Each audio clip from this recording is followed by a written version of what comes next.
Question number 17. A, B and C were partner in a firm with capital of rupees 40,000, 30,000 and 20,000 fixed respectively.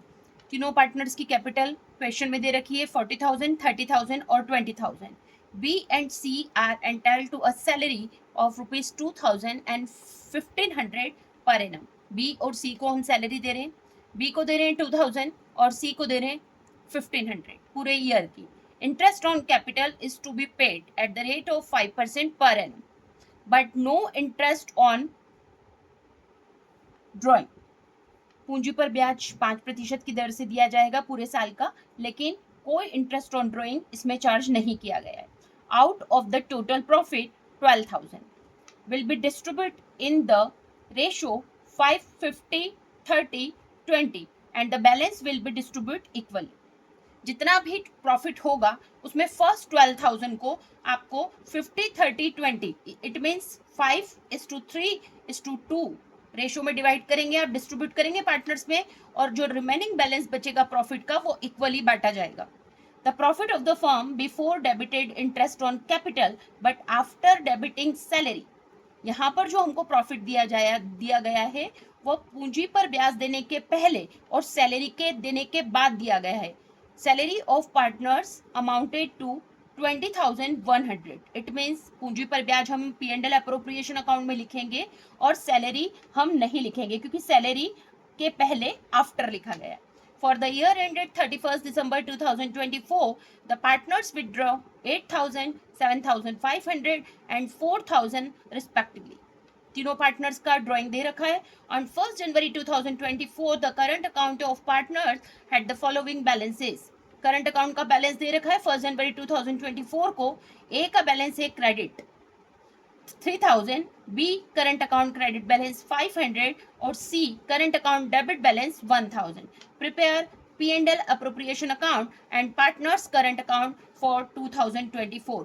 Question में पहले ही capital जो आपको बताई गई थी वो फिक्स बताई गई थी. ऐसी कंडीशन में हमको पार्टनर्स करंट अकाउंट बनाना और क्वेश्चन में आपसे P&L अप्रोप्रिएशन के साथ पार्टनर्स करंट अकाउंट प्रिपेयर करने को कहा गया.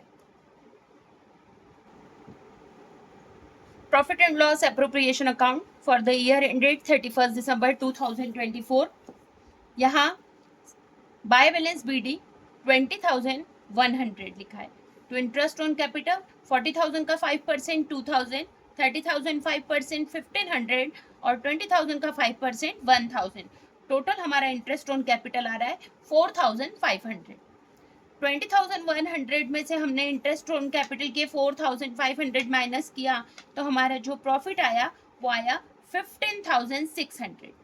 अब इस 15,600 में जो फर्स्ट 12,000 है उसको आपको डिवाइड करना है, डिस्ट्रीब्यूट करना है पार्टनर्स में 5:3:2 में, और जो रिमेनिंग अमाउंट बचेगा वो बचेगा 3,600. उसको पार्टनर्स में हमको डिस्ट्रीब्यूट करना है इक्वली, जिसके लिए मैंने statement of distribution of profit बनाया है. टोटल आपका जो प्रॉफिट था वो टोटल प्रॉफिट था 15,600.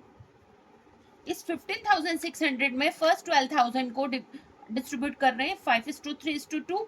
ए को मिलेगा 6,000, बी को मिलेगा 3,600 और सी को मिलेगा 2,400. कैसे किया हमने? 5:3:2 मतलब ए का पार्ट हुआ 12,000 इंटू 5/10, बी का पार्ट 12,000 इंटू 3/10 और बी का पार्ट 12,000 इंटू 2/10. रिमेनिंग अमाउंट 15,600 में से 12,000 चला गया है, डिस्ट्रीब्यूट कर चुके हैं हम, तो बचा कितना? 3,600. नंबर ऑफ पार्टनर 3 है तो 1/3 किया, सभी को मिलेगा 1,200, 1,200, 1,200. इस तरह ए का टोटल प्रॉफिट हुआ 7,200, बी का टोटल प्रॉफिट हुआ 4,800 एंड सी का प्रॉफिट हुआ 3,600. पार्टनर्स करंट अकाउंट प्रिपेयर कर रहे हैं क्योंकि कैपिटल फिक्स थी. बाय बैलेंस BD यहाँ मैंने लिखा है. तो ए और बी का क्रेडिट बैलेंस था, ए का 3,000 था करंट अकाउंट का और बी का 500 था, लेकिन सी का जो बैलेंस था वो डेबिट बैलेंस था, तो मैंने डेबिट साइड में लिखा है टू बैलेंस BD, सी के कॉलम में 1,000. बाय सैलरी बी को सैलरी के दे रहे हैं हम 2,000 और सी को दे रहे हैं 1,000. ए को हम कुछ नहीं दे रहे इसलिए डैश लगाएंगे. Bye interest on capital A का 2,000 बी का 1500 और सी का 1000 by P and L appropriation account. ये जो हमने P and L appropriation account बनाया था, उसके बाद स्टेटमेंट बनाया था, ये उसका प्रॉफिट है। ए का प्रॉफिट है 7200, बी का 4800, सी का 3600। इसके बाद ड्राइंग पर आएंगे। ए ने जो फर्म से विड्रॉ किया है वो है 8000, बी ने विड्रॉ किया है 7500 और सी का विड्रॉ है 4000। ए की टोटल करिए हमने 12200, इसमें से आप माइनस कर रहे हैं 8000, तो इसका बैलेंस निकला 4200। बी की टोटल है आपकी 8800, जिसमें से माइनस कर रहे हैं 7500, तो इसका बैलेंस निकला 300। सी की टोटल हो रही है आपकी 6100, जिसमें से माइनस हो रहा है 5000, तो बैलेंस निकला 1100। दोनों साइड की टोटल सिमिलर एक कॉलम में।